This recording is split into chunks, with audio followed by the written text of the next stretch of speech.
شروع اللہ کا نام لے کر جو بڑا مہربان نہایت رحم والا ہے۔ تاسین، یہ قرآن اور کتاب روشن کی آیتیں ہیں۔ مومنوں کے لیے ہدایت اور بشارت ہے، وہ جو نماز پڑھتے اور زکوٰۃ دیتے اور آخرت کا یقین رکھتے ہیں۔ جو لوگ آخرت پر ایمان نہیں رکھتے، ہم نے ان کے اعمال ان کے لیے آراستہ کر دیے ہیں، تو وہ سرکردہ ہو رہے ہیں۔ یہی لوگ ہیں جن کے لیے بڑا عذاب ہے، اور وہ آخرت میں بھی بہت نقصان اٹھانے والے ہیں۔ اور تم کو قرآن خدائے حکیم و علیم کی طرف سے عطا کیا جاتا ہے۔ جب موسیٰ نے اپنے گھر والوں سے کہا کہ میں نے آگ دیکھی ہے، میں وہاں سے رستے کا پتہ لاتا ہوں یا سلگتا ہوا انگارہ تمہارے پاس لاتا ہوں تاکہ تم تاکو۔ جب موسیٰ اس کے پاس آئے تو ندا آئی کہ وہ جو آگ میں تجلی دکھاتا ہے بابرکت ہے، اور وہ جو آگ کے ارد گرد ہے، اور خدا جو تمام عالم کا پروردگار ہے پاک ہے۔ اے موسیٰ، میں ہی خدائے غالب و دانا ہوں، اور اپنی لاٹھی ڈال دو۔ جب اسے دیکھا تو اس طرح ہل رہی تھی گویا سانپ ہے، تو پیٹھ پھیر کے بھاگے اور پیچھے مڑ کر نہ دیکھا۔ حکم ہوا کہ موسیٰ ڈرو مت، ہمارے پاس پیغمبر ڈرا نہیں کرتے۔ ہاں، جس نے ظلم کیا پھر برائی کے بعد اسے نیکی سے بدل لیا، تو میں بخشنے والا مہربان ہوں۔ اور اپنا ہاتھ اپنے گریبان میں ڈالو، بے عیب سفید نکلے گا۔ ان 2 معجزوں کے ساتھ جو 9 معجزوں میں داخل ہیں، فرعون اور اس کی قوم کے پاس جاؤ کہ وہ بد کردار لوگ ہیں۔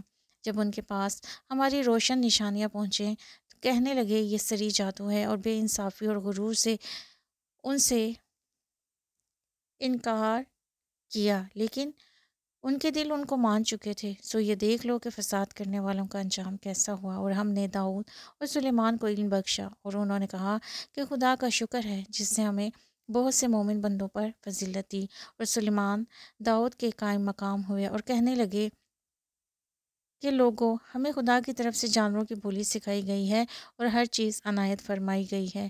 بے شک یہ اس کا سری فضل ہے۔ اور سلیمان کے لیے جنوں اور انسانوں اور پرندوں کے لشکر جمع کیے گئے، اور وہ قسم وار کیے گئے تھے، یہاں تک کہ جب چونٹیوں کے میدان میں پہنچے تو ایک چونٹی نے کہا کہ چونٹیوں، اپنے اپنے بلوں میں داخل ہو جاؤ، ایسا نہ ہو کہ سلیمان اور اس کے لشکر تم کو کچل ڈالیں اور ان کو خبر بھی نہ ہو۔ تو وہ اس کی بات سے ہنس پڑے اور کہنے لگے، اے پروردگار، مجھے توفیق عنایت کر، جو احسان تو نے مجھ پر اور میرے ماں باپ پر کیے ہیں، ان کا شکر کروں اور ایسے نیک کام کروں کہ تو ان سے خوش ہو جائے، اور مجھے اپنی رحمت سے اپنے نیک بندوں میں داخل فرما۔ اور جب انہوں نے جانوروں کا جائزہ لیا تو کہنے لگے، کیا سبب ہے کہ ہدہد نظر نہیں آتا؟ کیا کہیں غائب ہو گیا ہے؟ میں اسے سخت سزا دوں گا، یا ذبح کر ڈالوں گا، یا میرے سامنے اپنی بے قصوری کی دلیل سری پیش کرے۔ ابھی تھوڑی ہی دیر ہوئی تھی کہ ہدہد موجود ہوا اور کہنے لگا کہ مجھے ایک ایسی چیز معلوم ہوئی ہے جس کی آپ کو خبر نہیں، اور میں آپ کے پاس شہر سبا سے ایک یقینی خبر لے کر آیا ہوں۔ میں نے ایک عورت دیکھی کہ ان لوگوں پر بادشاہت کرتی ہے اور ہر چیز اسے میسر ہے، اور اس کا ایک بڑا تخت ہے۔ میں نے دیکھا کہ وہ اور اس کی قوم خدا کو چھوڑ کر آفتاب کو سجدہ کرتے ہیں، اور شیطان نے ان کے اعمال انہیں آراستہ کر کے دکھائے ہیں اور ان کو رستے سے روک رکھا ہے، پس وہ رستے پر نہیں آتے اور نہیں سمجھتے کہ خدا کو جو آسمانوں اور زمین میں چھپی چیزوں کو ظاہر کر دیتا ہے اور تمہارے پوشیدہ اور ظاہر اعمال کو جانتا ہے، کیوں سجدہ نہ کریں؟ خدا کے سوا کوئی عبادت کے لائق نہیں، وہی عرش عظیم کا مالک ہے۔ سلیمان نے کہا، اچھا، ہم دیکھیں گے، تو نے سچ کہا ہے یا تو جھوٹا ہے؟ یہ میرا خط لے جاؤ اور اسے ان کی طرف ڈال دے، پھر ان کے پاس سے پھر آ اور دیکھ کہ وہ کیا جواب دیتے ہیں۔ ملکہ نے کہا کہ دربار والو، میری طرف ایک نامہ گرامی ڈالا گیا ہے، سلیمان کی طرف سے ہے، اور مضمون یہ ہے کہ شروع خدا کا نام لے کر جو بڑا مہربان رحم والا ہے، بعد اس کے یہ کہ مجھ سے سرکشی نہ کرو اور متی و منقاد ہو کر میرے پاس چلے آؤ۔ خط سنا کر کہنے لگی، اے اہل دربار، میرے اس معاملے میں مجھے مشورہ دو، جب تک تم حاضر نہ ہو اصلاح نہ دو، میں کسی کام کو فصیل نہ کرنے والی۔ وہ بولے کہ ہم بڑے زور آور اور سخت جنگجو ہیں، اور حکم آپ کے اختیار ہے، تو جو حکم دیجیے گا اس کے مال پر نظر کر لیجیے گا۔ اس نے کہا کہ بادشاہ جب کسی شہر میں داخل ہوتے ہیں تو اس کو تباہ کر دیتے ہیں اور وہاں کی عزت والوں کو ذلیل کر دیا کرتے ہیں، اور اس طرح یہ بھی کریں گے۔ اور میں ان کی طرف کچھ تحفہ بھیجتی ہوں اور دیکھتی ہوں کہ قاصد کیا جواب لاتے ہیں۔ جب قاصد سلمان کے پاس پہنچا تو سلمان نے کہا، کیا تم مجھے مال سے مدد دینا چاہتے ہو؟ جو کچھ خدا نے مجھے عطا فرمایا ہے وہ اس سے بہتر ہے جو تمہیں دیا ہے۔ حقیقت یہ ہے کہ اپنے تحفے سے تم ہی خوش ہوتے ہوگے۔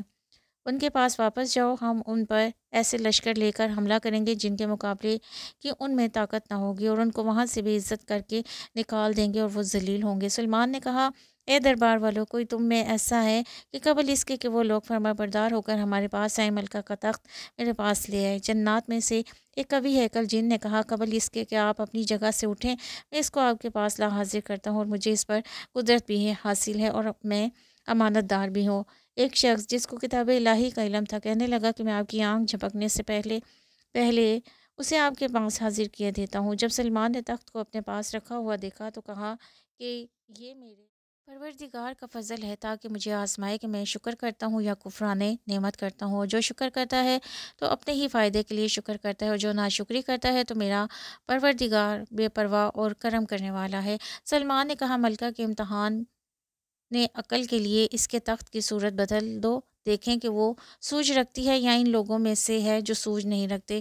جب وہ آ پہنچی تو پوچھا گیا، کیا آپ کا تخت بھی اس طرح کا ہے؟ اس نے کہا کہ یہ تو گویا ہو بہو وہی ہے، اور ہم کو اس سے پہلے ہی سلمان کی عظمت و شان کا علم ہو گیا تھا، اور ہم فرما بردار ہیں، اور وہ جو خدا کے سوا اور کی پرستش کرتی تھی۔ سلمان نے اس کو اس سے منع کیا، اس سے پہلے تو وہ کافروں میں سے تھی۔ پھر سے کہا گیا کہ محل میں چلیے۔ جب اس نے اس کے فرش کو دیکھا تو اسے پانی کا حوض سمجھا اور کپڑا اٹھا کر اپنی پنڈلیاں کھول دی۔ سلمان نے کہا، یہ ایسا محل ہے جس کے نیچے بھی شیشے جڑے ہوئے ہیں۔ وہ بول اٹھی کہ پروردگار، میں اپنے آپ پر ظلم کرتی رہی تھی، اور اب میں سلیمان کے ہاتھ پر خدائے رب العالمین پر ایمان لاتی ہوں۔ اور ہم نے سمود کی طرف ان کے بھائی صالح کو بھیجا کہ خدا کی عبادت کرو، تو وہ دو فریق ہو کر آپس میں جھگڑنے لگے۔ صالح نے کہا کہ اے قوم، تم بھلائی سے پہلے برائی کے لیے کیوں جلدی کرتے ہو، اور خدا سے بخشش کیوں نہیں مانگتے تاکہ تم پر رحم کیا جائے؟ وہ کہنے لگے، تم اور تمہارے ساتھی ہمارے لیے شگون بد ہیں۔ صالح نے کہا کہ تمہاری بدشگونی خدا کی طرف سے ہے، بلکہ تم ایسے لوگ ہو جن کی آزمائش کی جاتی ہے۔ اور شہر میں 9 شخص تھے جو ملک میں فساد کیا کرتے تھے اور اصلاح سے کام نہیں لیتے تھے۔ کہنے لگے کہ خدا کی قسم کھاؤ کہ ہم رات کو اس پر اور اس کے گھر والوں پر شب خون ماریں گے، پھر اس کے وارثوں سے کہہ دیں گے کہ ہم تو اس کے گھر والوں کے موقع ہلاکت پر گئے ہی نہیں، اور ہم سچ کہتے ہیں۔ اور وہ ایک چال چلے اور ایک چال ہم چلے، اور ان کو کچھ خبر نہ ہوئی۔ تو دیکھ لو کہ ان کی چال کا انجام کیسا ہوا۔ ہم نے ان کو اور ان کی قوم سب کو ہلاک کر ڈالا۔ اب یہ ان کے گھر ان کے ظلم کے سبب خالی پڑے ہیں۔ جو لوگ دانش رکھتے ہیں ان کے لیے اس میں نشانی ہے، اور جو لوگ ایمان لائے اور ڈرتے تھے ان کو ہم نے نجات دی۔ اور لوط کو یاد کرو جب انہوں نے اپنی قوم سے کہا کہ تم بے حیائی کے کام کیوں کرتے ہو، اور تم دیکھتے ہو کیا تم عورتوں کو چھوڑ کر لذت حاصل کرنے کے لیے مردوں کی طرف مائل ہوتے ہو؟ حقیقت یہ ہے کہ تم احمق لوگ ہو۔ تو ان کی قوم کے لوگ یہ بولے اور اس کے سوا ان کا کچھ جواب نہ تھا کہ لوط کے گھر والوں کو اپنے شہر سے نکال دو، یہ لوگ پاک بننا چاہتے ہیں۔ تو ہم نے ان کو اور ان کے گھر والوں کو نجات دی، مگر ان کی بیوی کہ اس کی نسبت ہم نے مقرر کر رکھا تھا کہ وہ پیچھے رہنے والوں میں ہوگی۔ اور ہم نے ان پر مینا برسایا، سو جو مینا ان لوگوں پر برسا جن کو متنبع کر دیا گیا تھا برا تھا۔ کہہ دو کہ سب تعریف خدا ہی کو سزاوار ہے، اور اس کے بندوں پر سلام ہے جن کو اس نے منتخب فرمایا۔ بھلا خدا بہتر ہے یا وہ جن کو یہ اس کا شریک بناتے ہیں؟ بھلا کس نے آسمانوں اور زمین کو پیدا کیا، اور کس نے تمہارے لیے آسمان سے پانی برسایا؟ پھر ہم نے اس سے سرسبز باغ اگائے۔ تمہارا کام تو نہ تھا کہ تم ان درختوں کو اگاتے، تو کیا خدا کے ساتھ کوئی اور بھی معبود ہے؟ ہرگز نہیں، بلکہ یہ لوگ رستے سے الگ ہو رہے ہیں۔ بھلا کس نے زمین کو قرار گاہ بنایا، اور اس کے بیچ نہریں بنائی، اور اس کے لیے پہاڑ بنائے، اور کس نے 2 دریاؤں کے بیچ اوٹ بنائی؟ یہ سب کچھ خدا نے بنایا۔ تو کیا خدا کے ساتھ کوئی اور معبود بھی ہے؟ ہرگز نہیں، بلکہ ان میں اکثر دانش نہیں رکھتے۔ بھلا کون بے قرار کی التجا قبول کرتا ہے جب وہ اس سے دعا کرتا ہے، اور کون اس کی تکلیف کو دور کرتا ہے، اور کون تم کو زمین میں اگلوں کا جانشین بناتا ہے؟ یہ سب کچھ خدا کرتا ہے۔ تو کیا خدا کے ساتھ کوئی اور معبود بھی ہے؟ ہرگز نہیں، مگر تم بہت کم غور کرتے ہو۔ بھلا کون تم کو جنگل اور دریا کے اندھیروں میں رستہ بتاتا، اور کون ہواؤں کو اپنی رحمت کے آگے خوشخبری بنا کر بھیجتا ہے؟ یہ سب کچھ خدا کرتا ہے۔ تو کیا خدا کے ساتھ کوئی اور معبود بھی ہے؟ ہرگز نہیں۔ یہ لوگ جو شرک کرتے ہیں خدا کی شان اس سے بلند ہے۔ بھلا کون خلقت کو پہلی بار پیدا کرتا ہے، پھر اس کو بار بار پیدا کرتا رہتا ہے، اور کون تم کو آسمان اور زمین سے رزق دیتا ہے؟ یہ سب کچھ خدا کرتا ہے۔ تو کیا خدا کے ساتھ کوئی اور معبود بھی ہے؟ ہرگز نہیں۔ کہہ دو کہ مشرکو، اگر تم سچے ہو تو دلیل پیش کرو۔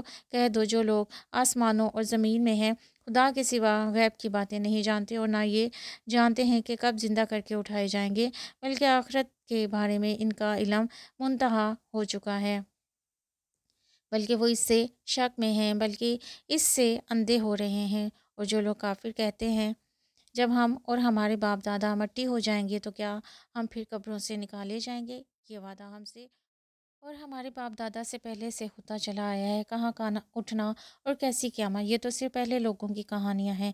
کہہ دو ملک میں چلو پھرو، پھر دیکھو کہ گناہ گاروں کا کیا انجام ہوا ہے، اور ان کے حال پر غم نہ کرنا، اور نہ ان چالوں سے جو یہ کر رہے ہیں تنگ دل ہونا، اور کہتے ہیں کہ اگر تم سچے ہو تو یہ وعدہ کب پورا ہوگا؟ کہہ دو جس عذاب کے لیے تم جلدی کر رہے ہو شاید اس میں سے کچھ تمہارے نزدیک آ پہنچا ہو، اور تمہارا پروردگار تو لوگوں پر فضل کرنے والا ہے، لیکن ان میں سے اکثر شکر نہیں کرتے۔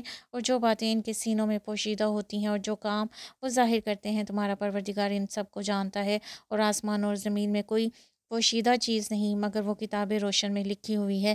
بے شک یہ قرآن بنی اسرائیل کے سامنے اکثر باتیں جن میں وہ اختلاف کرتے ہیں بیان کر دیتا ہے، اور بے شک یہ مومنوں کے لیے ہدایت اور رحمت ہے۔